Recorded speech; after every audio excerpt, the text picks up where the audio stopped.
The Book of Secrets, Tatlo Atlas, Nibiru, Blue Kachina, Juxtaposition, Yatagarasu Bible Pahana.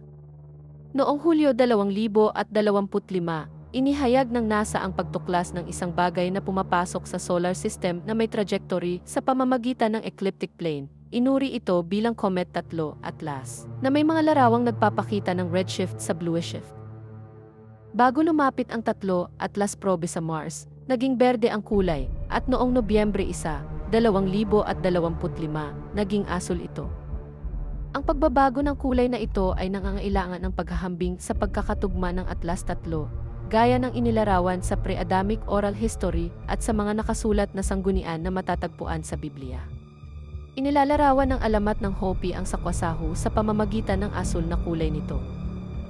Ang magkatulad na pag-unlad ng aklat ng mga lihim ay dahil sa aming direktor ng pananaliksik, na ang patnubay ay nag-ambag sa paunang kaalaman sa mga kaganapang sumunod sa pagpasok ng Atlas 3 sa ating solar system. Siya ay isang Rex God ng 2 royal lineage, parehong nagtataglay ng pre-Adamic oral history, na nangangailangan ng mga dekada ng pagsasalin sa isang praktikal na format ng aralin sa 2 tandang bawas 3 minutong mga segment, na nagpapahintulot sa isip na suriin, iproseso at maunawaan.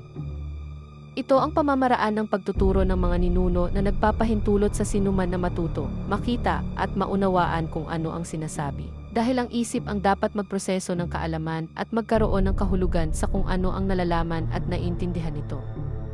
Ang pagkakatugma ng aming direktor ay nakasalalay sa katotohanan na siya ang alamat ng kanyang sikat na pamilya ng samurai na makikita sa mga larawan ng kanyang ninuno na si Jimmu Tenno. At ang alamat ay nagsasabi na ang itim na ibon sa busog ay kilala bilang Yatagarasu, ang 3 paa na uwak. Kilala rin siya bilang Pahana mula sa alamat ng Hopi, at ang kanyang pangalan at pinagmulan ay nakatala sa Tiponi, isang dokumentong taglay ng mga matatandang Hopi na nagpapakilala sa Pahana. Ang iyong petsa ng kapanganakan ay nakasulat sa langit, tulad ng presensya ng iyong mga ninuno, parehong makikita sa langit at sa nakasulat na salita ng mga Kristiyano.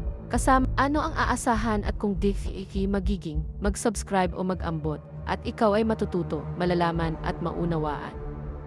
O maaari kang mag-alok ng kape sa aming koponan.